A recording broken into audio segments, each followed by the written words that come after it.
Sherry, I am so excited to have you here today. Now, last time we met, I believe your head was hovering in a field as I had answered the phone while in the middle of some outdoor adventures. But tell us a little bit more about how you got to where you are right now. What do you do, and how in the world did you arrive at this?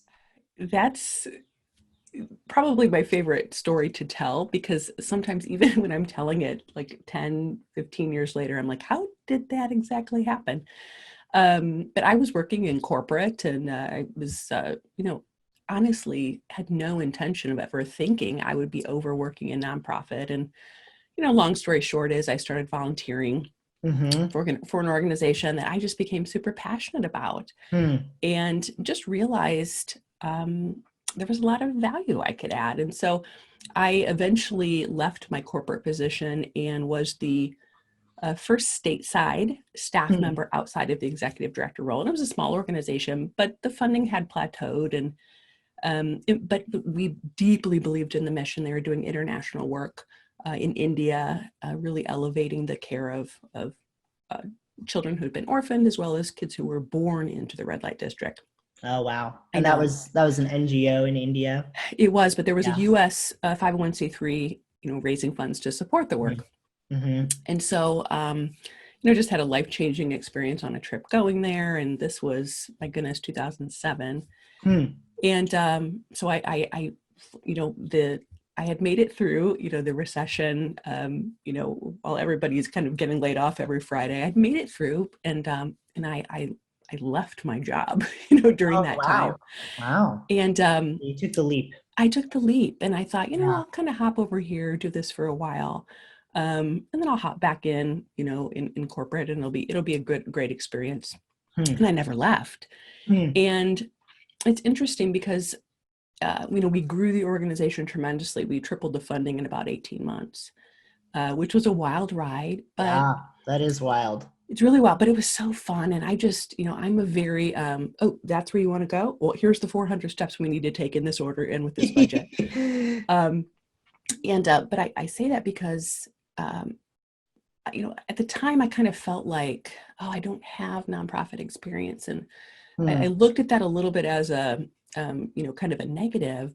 But in Mm-hmm. hindsight, and 13 years later, whatever we're at, that my naiveness about some of the industry misconceptions, or we can't do it that way, or Hmm. we should be able to do all these great things on a very low budget. I was like, well, that doesn't make sense. Like, we need to Hmm. invest, we need to grow, we need to, we need to put money here because it's going to lead to here. And so Mm-hmm. I think that fresh perspective was honestly what drove Yeah, do my you passion, feel like sometimes that, you know, those that are in the nonprofit world and have been in the nonprofit world just need that fresh set of eyes? I do find that, Tim, and no fault of their own, typically, Sure, it's sure. driven from a donor who says, oh, you shouldn't have more than 3 months reserve in the bank. Look, we don't fund anything with 3 months reserve in the bank, or it's let's start a amazing event and gala, and it's Hmm. going to raise all this money, it's going to be wonderful, but can you get everything for free? Like, Yeah. so there's these kind of like opposites, that we should change the world, and I mean, right now, serve a gazillion people and change your model and flip on a Mm-hmm. dime. Mm-hmm. But can you do it on a budget? Like, that doesn't add up. And Yeah, so I just I want lots of things, but I don't want any expenditures for those things. right. So stepping back just real quick, Yeah. Sherry, you you really have kind of grown up in many ways with this industry. Yeah, you're a few years, older than me perhaps, but not Mhm. by many. What have you seen, especially with that outsider's set of eyes? What has changed in the last 5 or 10 years? Because I know we're talking about COVID and this era, but that a lot of these realities existed before COVID. Right, right. I mean, I would say the biggest thing is just this laying on top of all the technology element, right? Mm-hmm. Which is fun to Mm-hmm. watch. And for context, I work with organizations who want to grow their larger gifts. So, Mhm. you guys are the ones doing strategy on digital and technology, Mhm. but those types of things are have seeped into the mid and major level gift world too, and Hmm. the data and the prospecting and the information you have access to when you're kind of researching a donor Mhm. is remarkable. Things that Almost overwhelming, isn't it? it's sometimes scary. I was like, really, we know that? That's a little interesting. So I would say it's, the data and technology aspect when, Hmm. my goodness, even 10, 12 years ago, I mean, like peer-to-peer Mhm. campaigns, like World Vision was the one Mhm. doing it. Like, can we be World Vision? Now everyone and their dog is doing it, right? Yeah, So I would say it's been it's fun. Like, accessible yeah, to yeah, everybody. right. Yeah. So like everything in this world, I think it is interesting for me to watch just that technology overlay. I was just made aware of a interesting software that is doing thank you videos in a really easy way. And like, how do we Oh, then, so neat. yes, So so neat. neat, so The neat, so quick, personalized thank you videos, huh? amazing, Wow. amazing. It's called Thank You. And so Hmm. my point being, like, you can use that for the $15 donor, and you should. If that was their Yeah. best gift, Yeah. let's serve them in that way. But also, that is acceptable sometimes to engage in kind of to that $10,000 donor or $50,000 donor where they're like, oh my gosh, it Hmm. was cool, right? I Hmm. love that. So I would say Hmm. that's been fun to watch. You You've know, kind of watched some of the, so you come from this technology data driven background. You early on in your career got kind of passionate about a cause, and then I think like so many of our donors might even say you got really motivated, it sounds like, by that cause, and it had kind of an influential impact on your path, and that sent you down this road, a journey through misconceptions, if you will. mhm. What misconceptions do you feel like you had going into that have, what's really surprised you in the last 10 years when it comes to this conversation? Great one. I would say that here's the thing. I was so passionate Hmm. about this organization. Mm-hmm. And to, personally, it changed every aspect of my life. Wow. I have children from India, Wow.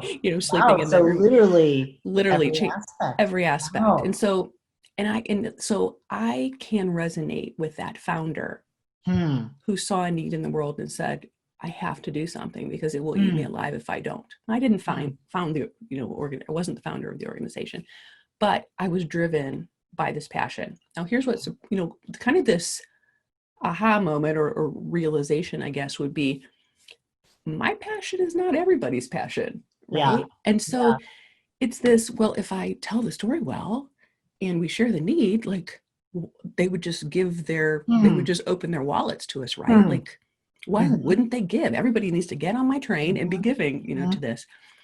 And it takes more than that, right? It's my Hmm. passion for the mission shifted to my passion to fund the mission. And those are two very different things. And to figure Mm-hmm. out what does that really look like? How do you take donors on a journey if they have the ability to write a $50,000 check? Hmm. What does that journey look like versus the person giving $25 a month? So Hmm. I think it was to summarize and to land the plane on the biggest misconception is fundraising is really hard. Hmm. It's hard. Hmm. If Hmm. anybody tells you it's easy, turn They're around and go the they're other way. they're making stuff up. Yeah, Yeah.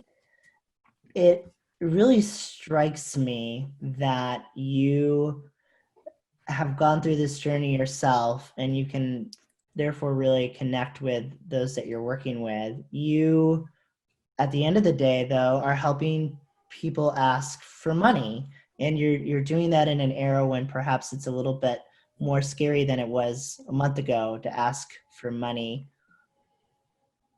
And then you mentioned too that people don't realize how difficult fundraising is. What's hard right now that wasn't hard 3 months ago? Or do you think that really, although the world has shifted, the conversations are still kind of happening in a similar fashion? Yeah, I think the answer to that depends on what were you doing before COVID hit? So what I did before matters. What you did before matters, Yeah. because if you were really honed in on those top 30, top 50 relationships, you were Mhm. serving those donors, you were leading those donors to an ask, and you learned how to solicit and were really comfortable with sitting down and having that investment level conversation. Mhm. Steady Eddie, I have clients landing large gifts during this time because they did the work that ahead of time. Yeah. And The how much of that work is relationship building? 100%, Yeah. 100%. Hmm. Yeah, it's 100%. Hmm. And so I would say that, right now, I think what the tension is if you hadn't gotten comfortable with, oh, we Mhm. can't just do applications, we can't just do campaigns or events. I Mhm. actually need to put a significant amount of my time into relationship building and then having those investment level conversations. If you hadn't done that, like, don't panic, but you've got to start today, Yeah. because those are the asks you're going to do in 6 months, 12 months, 24 months. And Hmm. so I think what's hard right now is the questions of, like, can I ask right now? I feel Mhm. salesy. You worry that you'll kind of be that ambulance chaser because you sadly didn't have the relationship. So it might feel a Hmm. little like that. So you're not asking right now. You're Hmm. starting the conversation, you're cultivating. So, like, a little tip I'll give people, I'll say, hey, if you're like, I've not been doing this at all, run a report. Who gave between November and January? Let's just say, not a crazy gift, but you think, oh, I bet they have a greater capacity. Yeah. Um, get on the phone with them. Tell them what their gift is doing. I just wanted to hop on and share with you what your gift is doing this time, not asking for a thing. Mhm. But I want to say thanks. Hmm. That's easy enough. I, Get them. I love that, that super easy to execute tactic or starting point. As you talk, I start imagining, and I know you've been on many nonprofit boards. I start to kind of imagine that person who is the fund developer that's also doing marketing, or the person that's Mhm. marketing but has also been kind of asked to do fund development. Lean into this idea of misconceptions in that world where those things intertwine. How many of the fund developers you're speaking to are relying too heavily on digital marketing? Yeah, I would say quite a few. And that's Mhm. always, you just nailed it. Actually, that's always a hard role because those are two very different things, but yet they're so intertwined. Mhm. And so I see that happening well, and I see that being a challenge Mhm. too. Here's what I would say to that. Like, I'm going to go to the numbers here. I want an organization's top 30 donors really bringing in between 50 to 75% of their revenue. Yeah. And so don't hear me say that digital campaigns are bad, events are bad. Like, I never Mhm. saying that. But Mhm. when we look at that kind of pyramid of, if we want that bringing in 50, 75%, and then Mhm. this may be like only 25%, or because it's the pipeline feeder, Mhm. our time also has to mirror that. Mhm. And what we're asking the board to do has to mirror that. Mhm. So an example would be, I'll kind of give a silly example. If we want those top gifts coming in and yielding 75%, and your board has maybe an hour or two to give a month, do I want them, finding auction items or sharing a Facebook post? Or Right. do I Right. want them connecting me with someone With who's going to people. Yeah. eventually yield that? Yeah. So, Do like, you think that some of the fund developers you're talking to um, are really not in even the right role sometimes? Do you think organizations need to be a little bit more practical about how important sales is versus marketing, to use business, yeah, terms? I do see that, Tim. And here's the thing, like, a lot of people, I've realized this over the years, who are in nonprofit, it's not Mhm. because we have a degree in nonprofit marketing or Mhm. a degree in nonprofit fundraising. We've kind of found ourselves here. Mhm. And It so it's started with almost, a passion that yeah, built into me a too. career, and Yeah, yeah. yeah. And so there is a skill set when it comes to, in my case, mid and major level gift cultivation.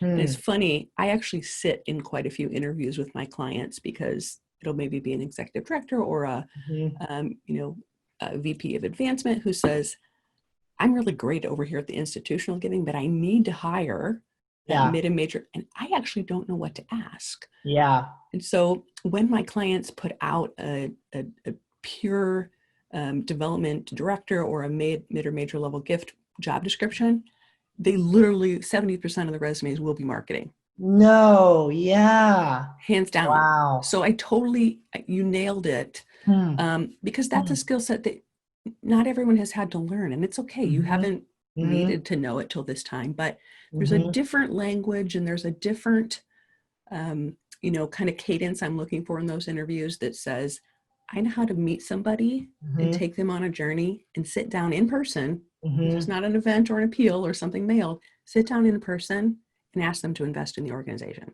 Hmm. Way different. I think to my first nonprofit experience where I was on the board, and I'll pick on my age for just a moment. I'm 34, but I'm a little bit young.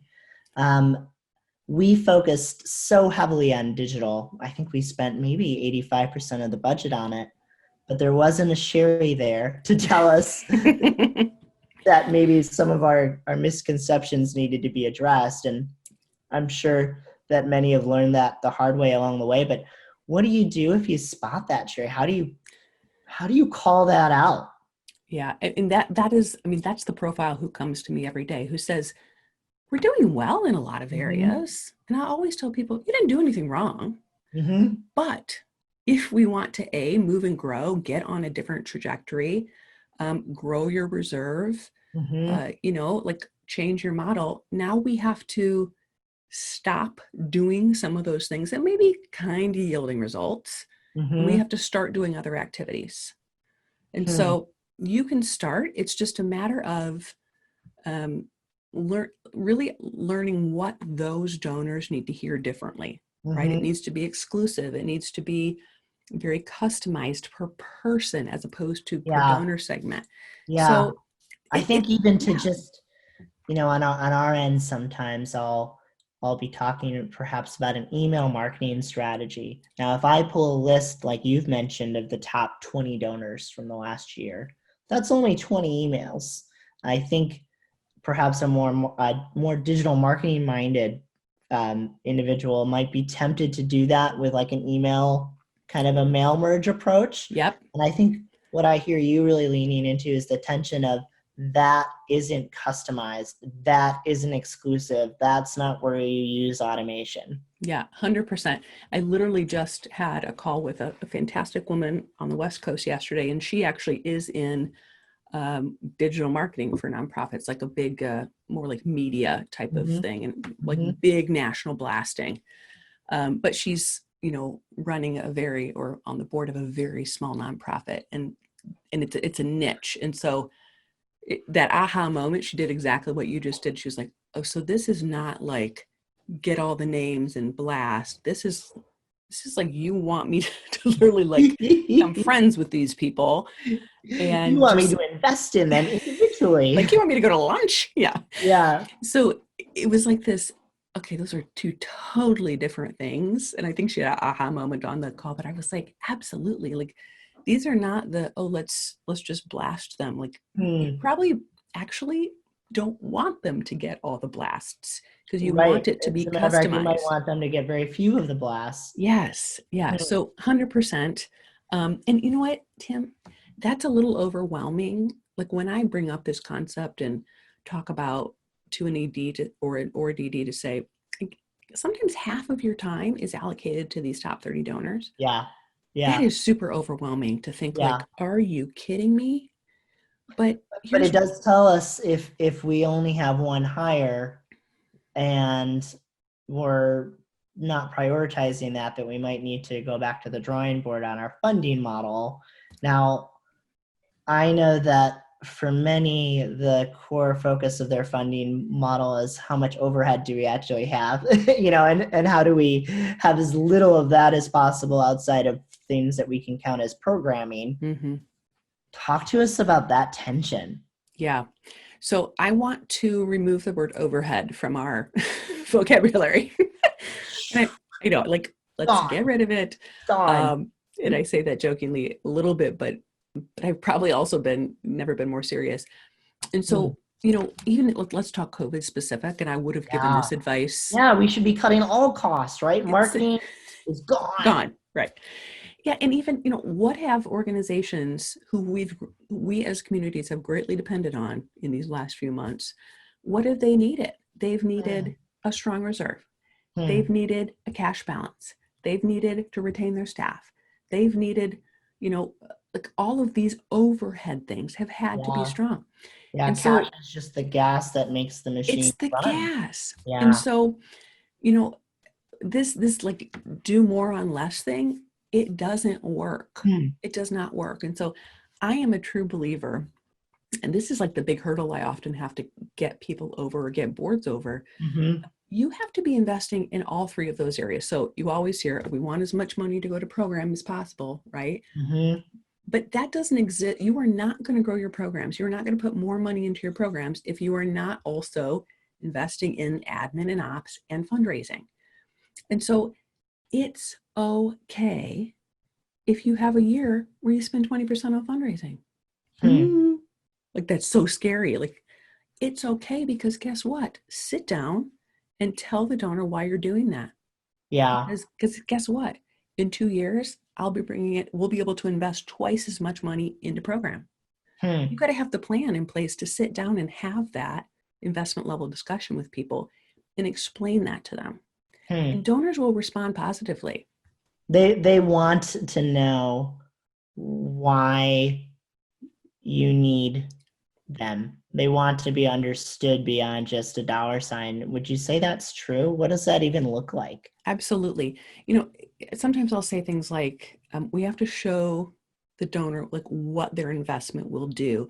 And part of Mm-hmm. that is speaking their language. So if you think of these top 30 donors as successful businessmen and women, entrepreneurs, leading giant companies, community leaders, we need to speak their language and Hmm. help them see that this is actually a great investment that Mm-hmm. they're making. And if their heart is really passionate about it, they really value what they do, what you do, or value what you're bringing to the community, you've got to tie all those things together. Hmm. And so, like one kind of concept I'll talk to people about is, yeah, storytelling is it's almost like a buzzword in our industry. Oh, Like it is a buzzword and there's good intention behind it, good but intention. it does get diluted a bit, I think. It does. And I, like, of course, we want to tell stories. Of course, like that's how we Right. talk about changed lives all day long. But the story, the missing part of the story often is that, so here's how we're growing the organization. Mm-hmm. Here's how we're funded. Here's how we used your gift last year. If you give this year, here's how we're going to use that. And to Hmm. almost have these strategic level conversations of the story of the organization and how that donor fits into the growth, like that, those people get excited about helping propel the growth of the organization that is then accomplishing the mission. Mm-hmm. They want to feel like partners and Yeah, investors, stakeholders. not just a hand that's providing cash. Right, right. So, talk to me a little bit more about how, you know, I, I hate to call people. I do. I'll admit it. I'm good at the Zoom world as a 34-year-old here, but I hate the phone. Yep. How in the world do I go about building a relationship right now? Maybe I've been spending, 90% of my time on just publishing content and I realizing I need to shift a little bit. Where do I even begin? And what does it look like with COVID? Yeah. Should I text people? Right. Well, right now you would be a great development person, Tim, because I'd be like, Zoom's your best friend right now. You don't Woo! have to call. Um, it's funny, like before March 15th, like if anybody in any webinar, any speaking engagement I was at would be at when I would say, like, I want you having one-on-one in-person cultivation solicitation meetings. Like if you can fly there, I want you to fly there. I want you to be in Wow. person. And Wow. so There's always somebody who raises their hand. Is like, can I email them? Like, is that, can I, and I'm like, no, you can't. Now I've had to eat my words a little bit because I have some clients getting great gifts on Zoom. Like, and Hmm. so it's actually been, I mean, A, we have no other option, but Mm-hmm. it's actually the norm. And so I'm interested to watch to see if Interesting. actually So there's more kind of a cultural acceptance that's starting to it's happen. accepted. Yeah. So development at that higher level, it is pure relationship building. Like it, and Hmm. you have to be in person occasionally with Mm-hmm. people. Mm-hmm. If you don't love phone, I would say hop on Zoom, right? But I would as soon as we come out of this, I would alternate it every other in person, because you've got to Yeah. get to know that person deeply, and take the time to do that, right? And Got remove the to really transaction. invest in them as a human being. Yeah. It's a win. I'll always say, like, the whole time, like, what is the win-win for both of you? How can you serve them? Like, you think of often, even like, with corporate sponsorships or corporate donors. So it's got to be a win-win. Ask them what's a win for them and you, because it's not just, oh, will you sponsor our event? Hmm. Will you give the food? Will you give the hole at the golf outing?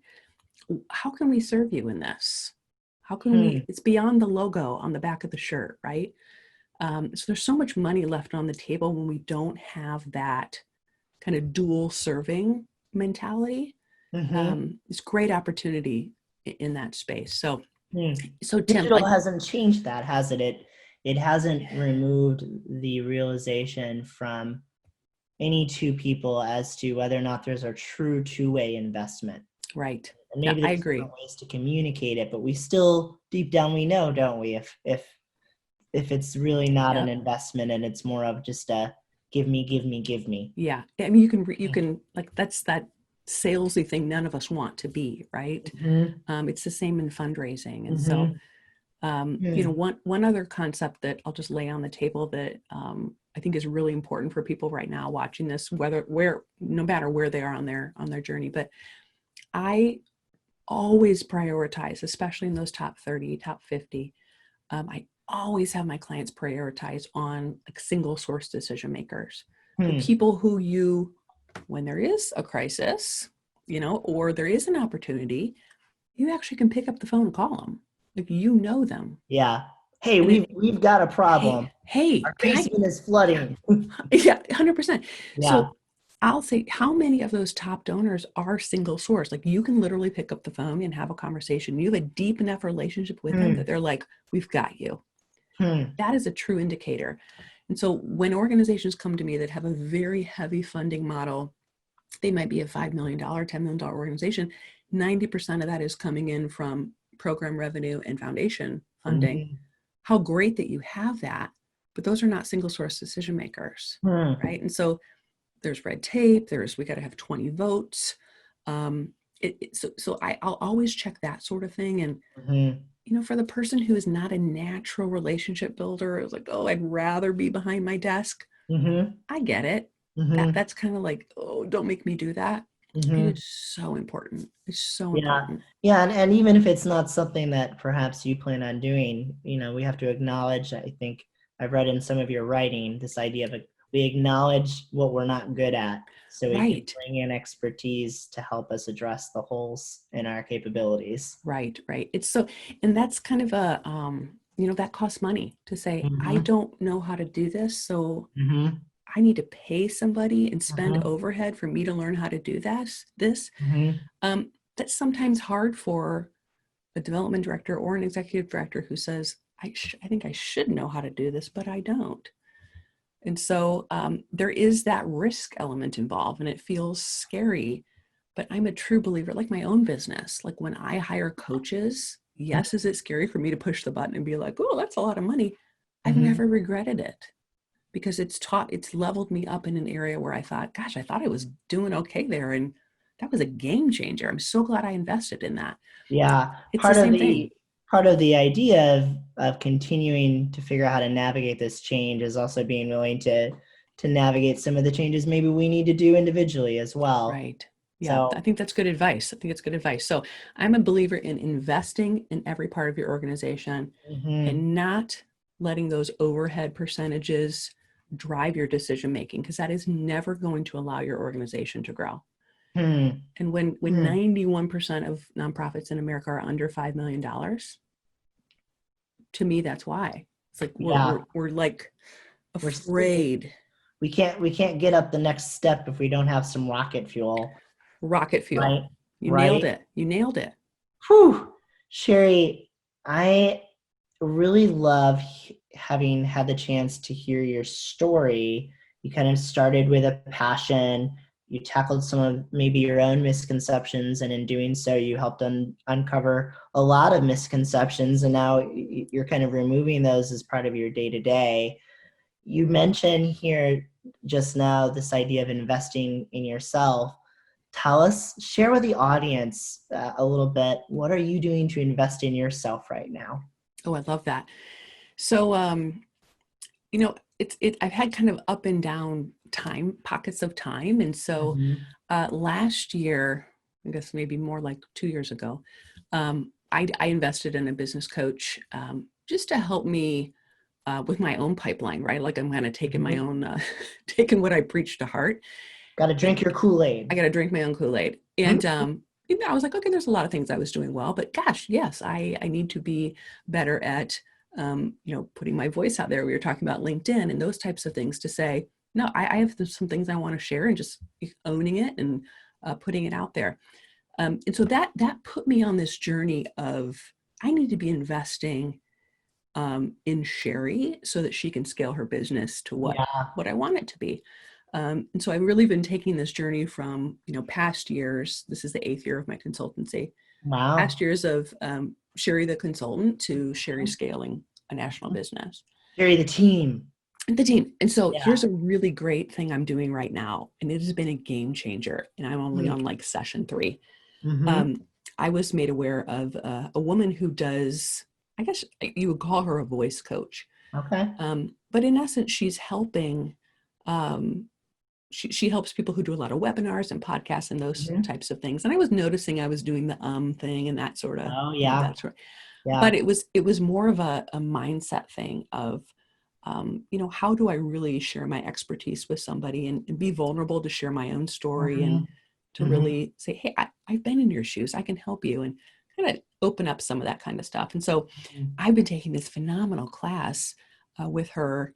And she's just really been helping me learn how to use my voice more as a tool, and more to really help people feel what I'm talking Mm-hmm. about, as opposed to me just teaching. Mm-hmm.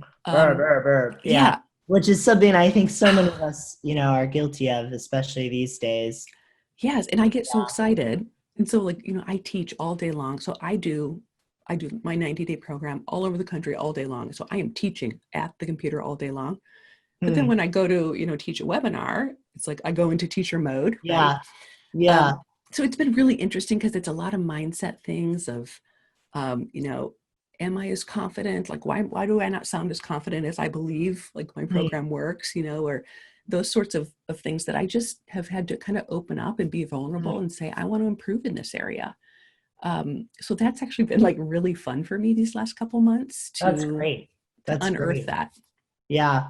Sometimes we forget to drink our own Kool-Aid, and I love that you're investing in yourself in the same way that you're investing in your clients. And it's been really meaningful, I think, just to hear from you today. And so much of what you've shared, I know I can connect to personally. I like the idea of a voice coach, by the way. I think if I were to get a voice coach, it would be to figure out how to get more of a radio voice. Yeah, I've right. been, I've Give been you a nice wanting to deep, drop yeah. me down a couple of octaves. Yeah, Sound a right. little bit more baseball park minded. Yeah. But I know that you have a busy month ahead. Before we wrap up here today, what are you excited about? Do you have any shameless plugs you want to make? Ooh. Well, I'm excited that, and I'm telling everybody this because I think it's I guess inspirational for all of us. But I had a slower April because we were all like, Mm-hmm. hold on. Whoa. What? But I will tell you, I've had a great May. I've had tons of clients who I was talking to kind of press pause and then reach back out and say, I need to invest in like a future model for when we come out Mm. of this. Like what we've been doing has been okay, but we're not fully funded. It's not Mm. getting us where we want. And so I say that because I've been really encouraged. I've started a ton of new clients in May. Wow. Congratulations. Which is fantastic. Thank you, which is fantastic. But I'm saying it because I'm proud of those people who have said. One woman said, "I want to learn while I'm on like summer break, Yeah. so that this is different." And I love like I give so much energy to people who say, I want to learn, I want to change, teach me, because we've got to start doing something different. Because that is a scary spot to be in, and we all Yeah. can't It's a make risk. personally. Yeah. So I say that because some of the funding has come from foundations. Thank you, foundations, to say, yes, I will teach you to fish during this time so that it's different later. So that's encouraging to me that people are kind of pivoting out of frozen mode Mm. and saying, we're going to take action and fight this and invest in ourselves during this time because the future is going to be better. Yes. The I future love is that. going to be better. It will be. It will That be. is that is something I think we all need to remember. The future is bright. It is. It It is is. so bright. And I think more than ever before, it is clear how important our nonprofits are, the missions and the causes they are on Yes. to create change. Gosh, that gets me excited. I know Yeah, it I gets me. know. Me too. Me So, too. Sherry, thanks again for joining us today Thanks, for our Tim. Continue Change series. Sherry, you are so clearly a teacher. I've enjoyed how many hand movements you've been doing. For those who are listening and not watching, make sure you tune in for the watching part too. But Sherry, we hope you have a wonderful week, and we look forward to seeing you on the web. Thanks, Tim. I appreciate it.